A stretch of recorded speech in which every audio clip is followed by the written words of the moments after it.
Cinema అయితే బాగానే ఉందండి. ఓవరాల్గా అయితే ఓకే అంటే ఇది ఏదో ఇండస్ట్రీ బ్లాక్ బస్టర్ అట్లా ఏం కాదు కానీ చూడొచ్చు సినిమా అయితే. ఒకటే ఒక మైనస్ ఏంటంటే విజువల్ ఎఫెక్ట్స్ ఏవైతే ఉన్నాయో అవి కొంచెం ఆర్టిఫిషియల్ అనిపించినాయి. అంటే ఓవరాల్గా ఇంత ఖర్చు పెట్టారు కానీ ఇంకా కొంచెం బెటర్ చేస్తుంటే బాగుండేది. సో ఓవరాల్గా అయితే సినిమా అయితే ఓకే. అండ్ రేటింగ్ పక్కన పెట్టండి, సినిమా అయితే అంటే సినిమా గురించి మాట్లాడుకుంటే పవన్ కళ్యాణ్ గారు ఆబ్వియస్లీ ఆయన యాక్టింగ్ పరంగా కానీ ఫైట్ సీక్వెన్స్ అంటే లాస్ట్ ఒక ఫైట్ సీక్వెన్స్ ఆయన డిజైన్ చేశారు. సో చాలా చాలా బాగా అనిపించింది ఇది. అండ్ ఓవరాల్గా స్క్రీన్ ప్లే వైజ్ కానీ లేకపోతే స్టోరీ కానీ అంటే మెయిన్ థింగ్ ఏంటంటే ఇలాంటి సినిమాలకి మనకి అంటే కొంచెం స్లో ఫేజ్గా అలా ఉంటాయి అనమాట.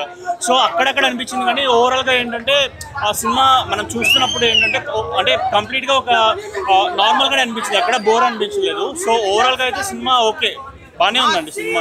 అంటే లైక్ బ్రేక్ ఈవెన్ అయితే కొట్టవచ్చు సినిమా అయితే, అంటే మరీ ఇండస్ట్రీ బ్లాక్ బస్టర్ అట్లా చెప్పలేము కానీ ఇట్స్ హిట్ మూవీ.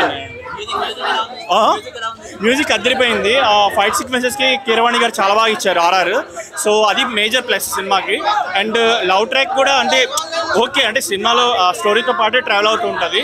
అండ్ అక్కడక్కడ లైట్గా అక్కడక్కడ స్లో మూమెంట్స్ ఉన్నాయి కానీ బట్ ఓవరాల్గా ఏదైతే మనకి ఫైట్ సీక్వెన్స్ కానీ లేకపోతే స్టోరీ కానీ స్క్రీన్ ప్లే కానీ అంతా అయితే ఓకే.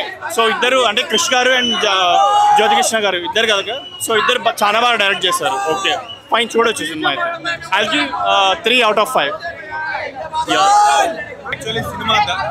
యాక్చువల్లీ సినిమా ధర్మం కోసం, సనాతన ధర్మం ఎలా ఉంటుంది ఏంటి అని చెప్పడం కోసం కోహినూరు వజ్రం ఎలా ఉంటుంది అనేది చాలా సక్సెస్ఫుల్గా తీశారు సినిమాని.